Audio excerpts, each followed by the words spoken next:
New GoPro, take two. Yeah, so the GoPro Hero 8 that I got back at the beginning of the year didn't last very long. It crapped out after only the second video. The battery went dead, and I swapped it out with another battery, and I couldn't get it to turn on. So I took it back to the store, and I replaced it with this GoPro Hero 7. So it's a little bit less refined. I mean, it's got fewer features, and it's not quite as fancy, but it'll serve the same purpose. So I'm coming to you through a GoPro Hero 7 now from the shop. I know it's been a little while since I made a video in here, but I figured I'd do one for you guys tonight. I've only been living here 6 months. I guess it's about time I took on another project. As you can see, I got the Cub Cadet 2072 torn apart here, which is probably against my better judgment because I should really be working on the 318 since it's going to be the snowplow tractor this winter. But, you know, sometimes a quick project ends up taking a bit of a turn, and it will take you longer than you expected. But anyway, I got the 2072 torn apart here, like I said. Keep in mind, this is one of 83 2072s that left the factory with an Onan engine instead of a Kohler, making this one of the rarest Cub Cadet garden tractors produced. So I'm trying to do my best to really preserve the originality of this tractor. I'm trying to use all the original hardware. Usually when I go through a used machine like this and clean it up, I end up replacing a lot of the mounting hardware with, you know, new. But I tried my best to preserve all the nuts and bolts and whatnot. You know, this will be a show tractor, really. I may use it for a little bit of work here and there, but I want to try and preserve this tractor and its story. So I'm trying to keep it as original as possible. Now, with any used piece of equipment, I mean, you're never going to be 100% certain on the condition of the machine. And with a garden tractor like this, especially with an Onan engine or any engine of this vintage, you're never going to be 100% sure what condition the engine is in just by looking under the hood, checking the oil, and checking the air cleaner. So I decided to do a checkup, I guess you could say, or uptime service. Some of my buddies call it the Traz Special or the Traz Treatment because I seem to be the only one that really takes the time to do this on their engines, especially the Onans. This will be the third or fourth Onan engine that I've actually torn apart to do this for. Like I said, used piece of equipment. It's 35 years old now. You never know what kind of history it had. I kind of get the idea that this tractor and engine were very well maintained throughout the course of their life. I know the original or the previous owners did take the time to change the oil every 25 hours, which is recommended in the Onan manual. And overall, I mean, the tractor and the engine are both in very good shape, but they're both due for just an overall inspection. So I'm going through the engine. I'm going to be changing seals and just kind of replacing any wear items to prolong the life of the engine. It's only got, you know, a little over 1,000 hours, but it's never a bad time to do a checkup.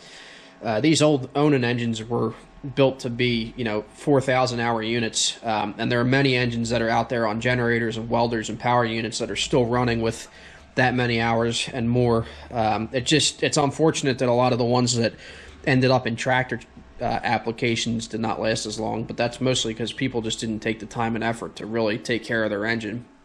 You know, it's basic maintenance goes a long way. These are air-cooled engines. You got to keep the cooling fins clean, keep them free of debris all the time. You know, it requires every once in a while just pulling the tins and shrouds off and blowing them out. It helps to run good quality oil. You know, Onan recommended straight 30 or 5W30 for colder climates for these engines, but with the improvements in oil today, a lot of guys, including myself, recommend running a diesel oil, which is a low ash oil with a high zinc content. And 15W40 is typically, you know, good enough. That's a little bit thicker than straight 30, and like I said, it has the higher zinc content, so it's got better lubricity. And then, you know, on top of that, regular maintenance, just running your engine at wide open throttle is one of the best things you can do for it. Again, these are air-cooled engines. They need as much cooling air to come through those fins and into that intake as possible. And if you run your engine wide open, you're actually, contrary to what a lot of people think, you're pulling in the greatest amount of cooling air while using the engine's horsepower and torque most efficiently. So your engine will actually run cooler at wide open throttle than it will at half throttle or basically anywhere else. A lot of people don't take that into account. Yeah, when you run wide open, the engine's building up a lot more heat, but at the same time, it's also pulling in a lot more cooling air to displace all of that heat. So basically what I'm trying to say is your engine is going to be most efficient at wide open throttle in terms of horsepower, torque, and cooling. So, if you run wide open throttle, you shouldn't have any issues. That's just the nature of these engines to run hot, being that they're air-cooled and that in many applications they were crammed tightly into the frame. So over the years, you do a lot of mowing grass and whatnot. They build up a lot of debris and they take in a lot of dirt. So it's never a bad idea to go through and just thoroughly clean the engine. So actually, the original reason that I pulled this engine out was to rebuild the starter. The starter was getting weak. I knew about it when I bought the tractor. It was starting to get weak. It would hesitate when I turned the key, even with a fully charged battery. And within the last couple months, it got to the point where it wouldn't even crank over unless I jumped the starter directly. And I've had that happen before. So that's just a sign that the starter's wore out. And since I am not impressed with the cheap crap starters that they sell on eBay for these units, I took it upon myself to rebuild the original starter. These starters were made by American Bosch, and they're pretty hard to beat in terms of reliability. You'd be amazed what a little bit of effort and a little bit of money can do for one of these old starters. I went on eBay and I purchased a $20 brush kit, which comes with new brushes and the springs, and I tore the starter apart and I found out that the plastic brush holder in the bottom of the cup was also broken. So I got a new one of those through the local Amish starter and alternator shop. Those guys hooked me up for $3, not even $3. I got a replacement part.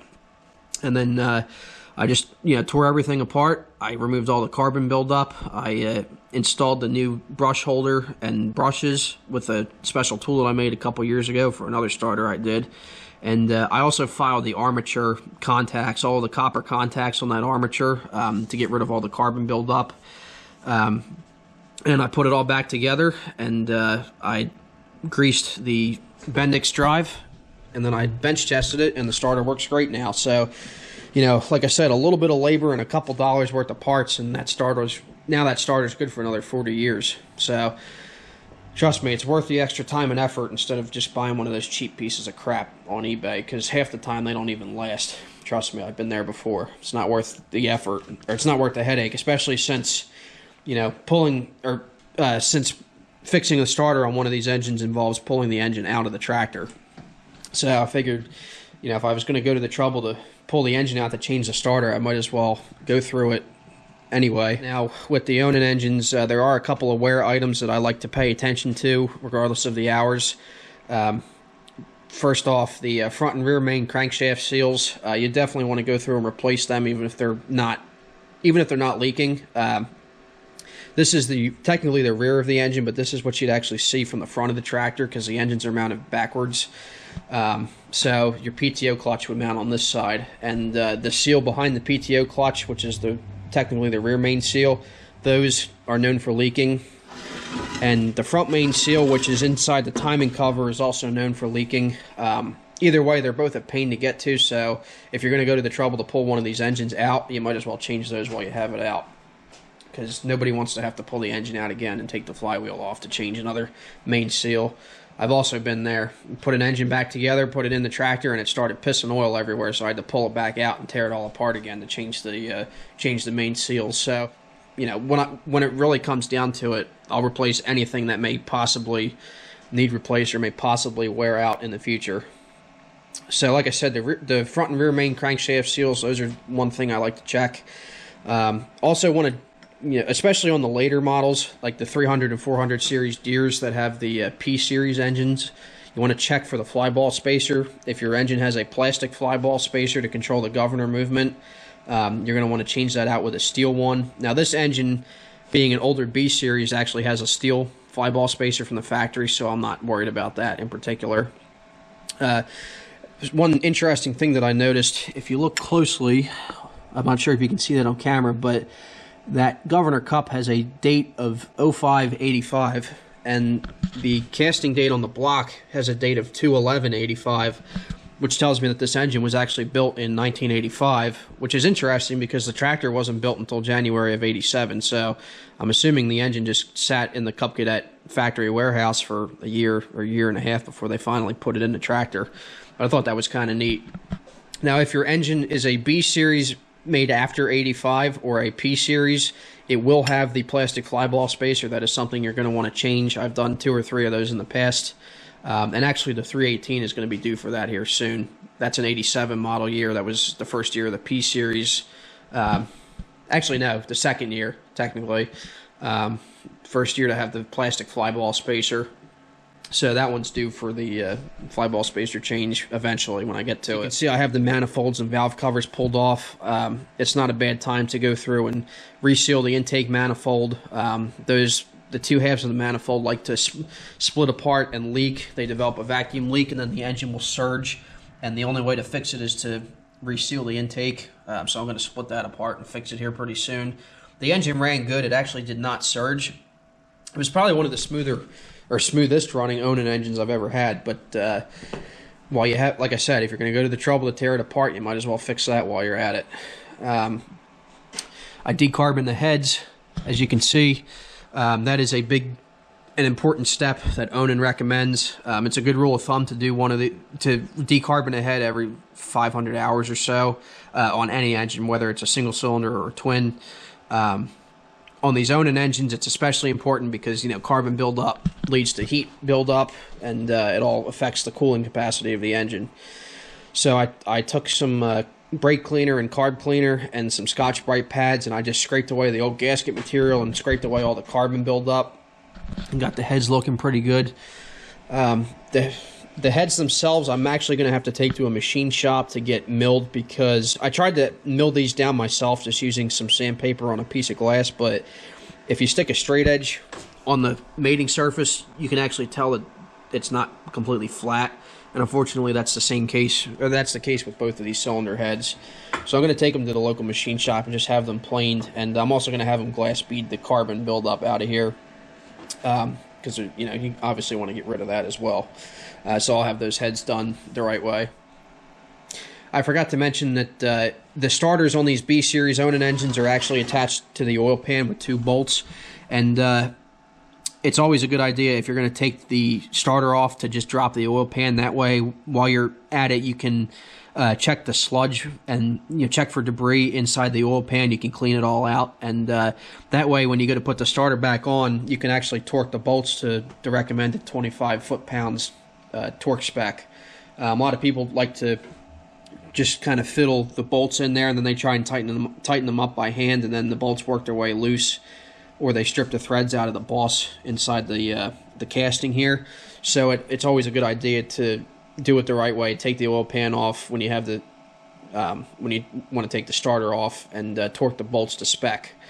Like I said, you can also check for sludge buildup inside the oil pan. You can flip the engine over, check the condition of the rods and mains, and another thing I should mention too, this doesn't apply to the John Deere Onan engines, but on the Cub Cadets, they also have this steel baffle that attaches underneath the oil pan for airflow. You can see the cooling fins in there.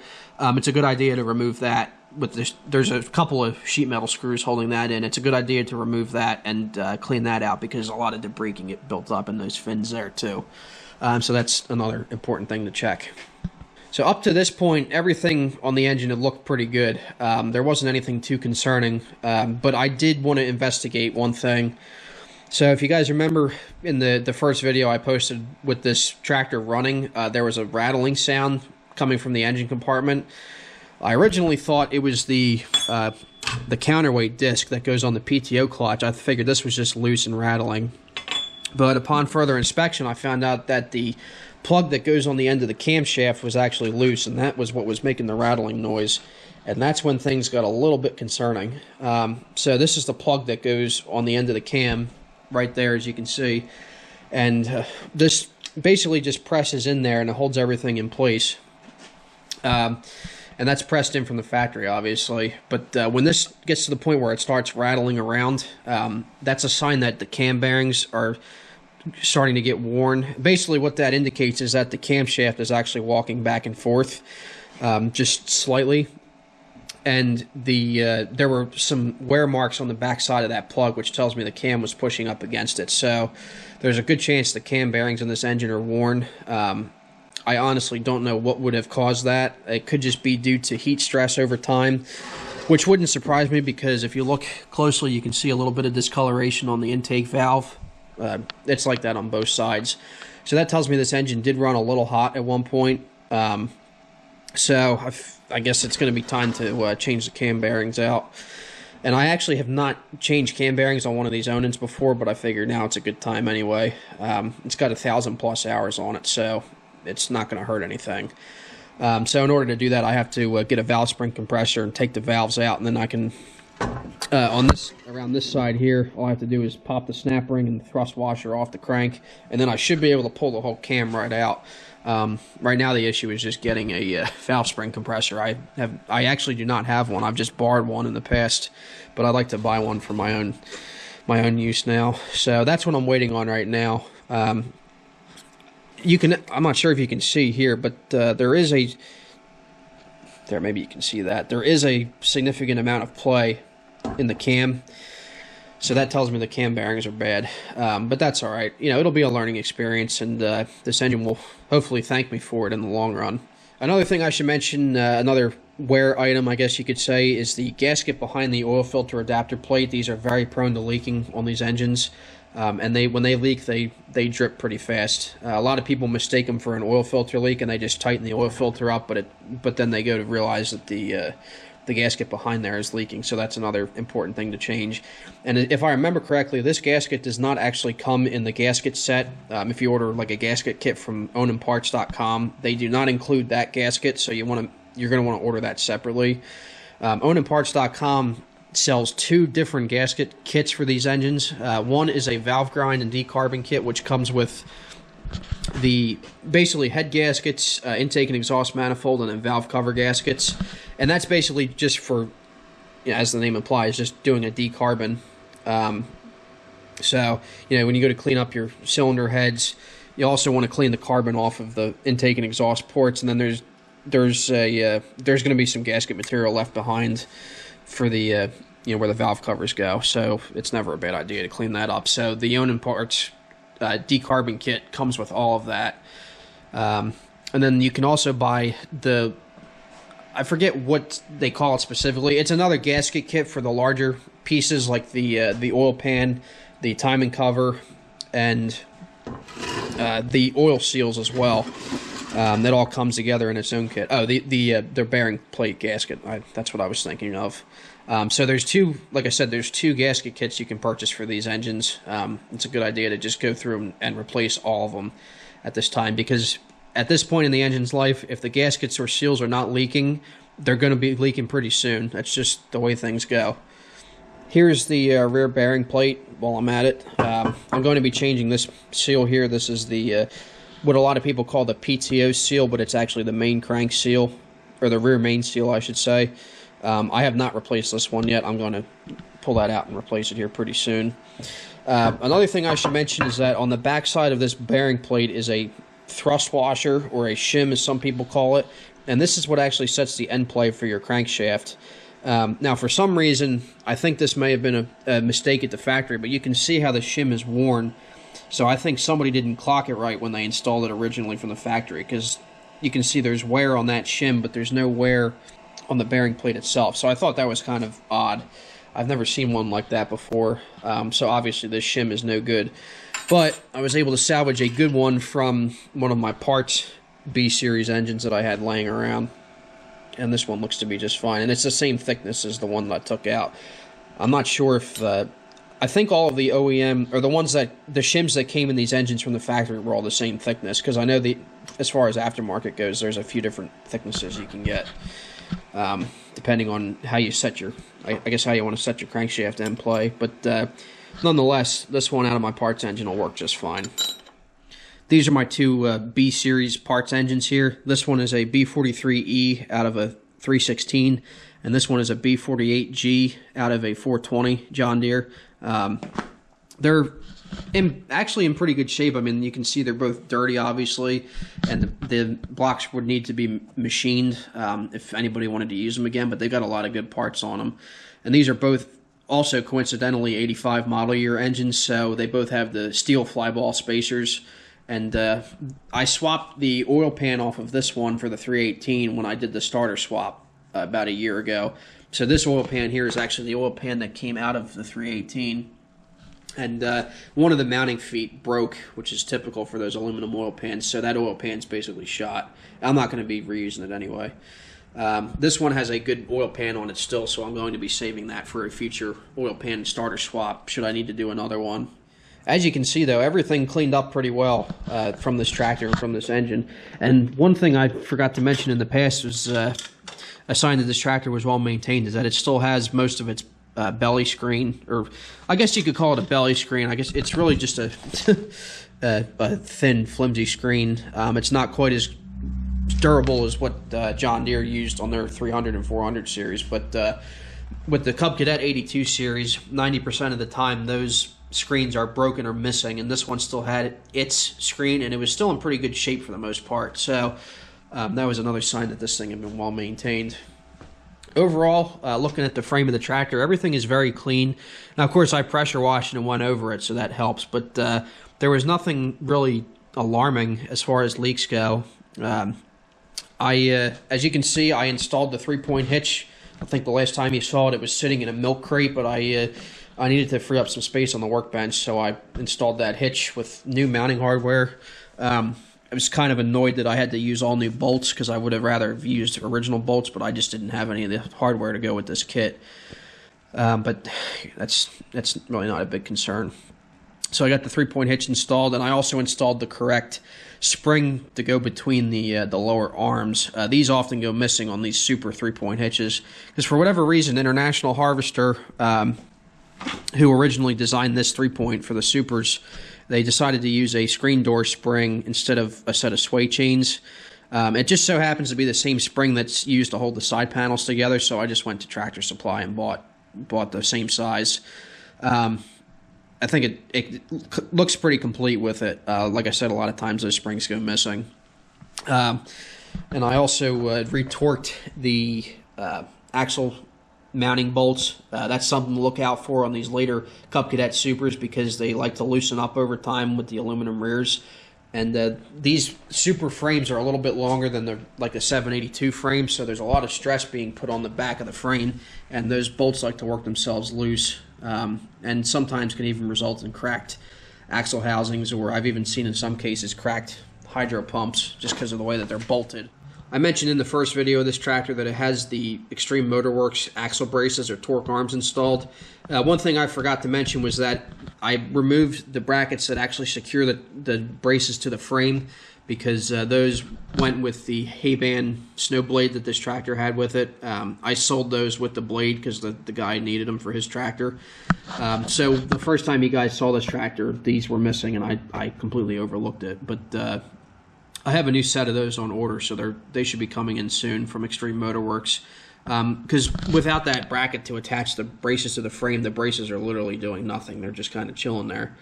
Like I said in the last video, I'm glad that the previous owner took the time to put those on, because that shows me that he cared for the tractor, and it'll make it a little more durable as far as frame flex goes. While I have everything apart, I'm also going to change the charge pump input seal and the O-ring that goes behind it.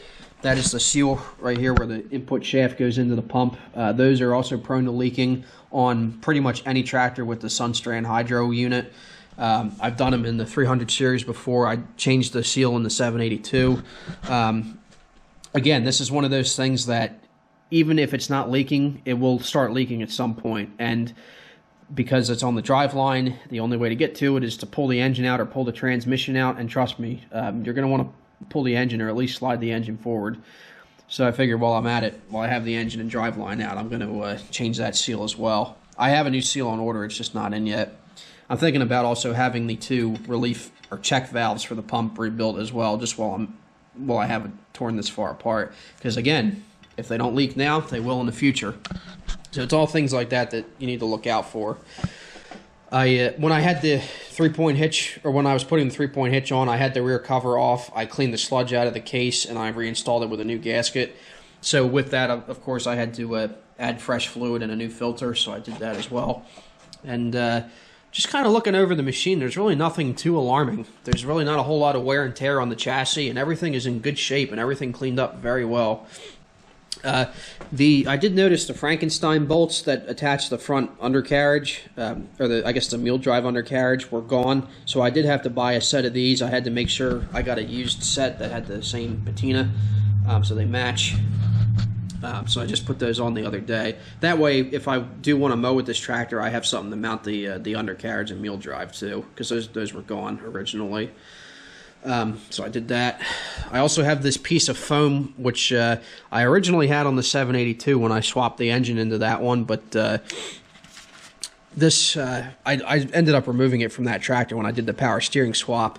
This piece of foam is what goes around the flywheel, just to kind of shield it from debris. So that's another important little piece to have. With the ages of these machines, this foam piece here is almost always missing.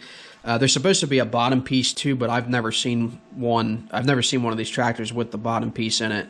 It doesn't even look like it would have had one from the factory. So this one did have a foam piece up top here originally, but it was falling apart, so I yanked it out, and I'm going to replace it with this one. Overall, like I said, though, the tractor's in good shape. I'm just kind of going over it. Just going to go through the wiring, make sure there's no grounds or, chafed wires or anything like that. And then once I get the engine back together and get this tractor all put back together, she'll be good to go. And I'm not planning to do anything extreme with it. I'm going to keep the tires on it that it came with, because these tires have like no wear. I may use the 3-point hitch for some things here and there. I may do a little bit of plowing with it at plow days. I can confirm that these tractors actually do very well with turf tires and wheel weights. So I'm not looking to change the tires anytime soon. It would look pretty cool with ag tires and V61s on it, but I'm just not. It's not in the budget for right now. I'm thinking about upgrading the battery to an absorbed glass mat battery, which is the same one that I had in my 882. Those are much more durable, longer lasting, and they don't use these stupid little cables either. These flimsy little cables. I hate that Cub Cadet use those. I think I'm gonna upgrade those on the 782 as well. Put some like decent gauge battery cables in it instead, with the ring terminals instead of these little pieces of crap. The previous owner also put a new key switch in the tractor, but it only has it's only a 3-position switch. It does not have the extra position for headlights, so I've never seen the headlights or taillights on this tractor work. So I ordered the correct 4-position switch, and I'm going to put that in when it comes. I'm also looking to replace the steering wheel center cap. These have a special cap with the Cub Cadet logo in the middle. The decal's long gone. It's really just a clear plastic piece, but this is so faded. I mean, it's due to be replaced anyway, so I'm going to eventually get me a new one of those as well. And I do someday, not anytime soon, but someday I would like to replace this dash panel, because, common for these 82 series tractors, they crack down around the base. I can get a new panel pretty cheap, though, I think.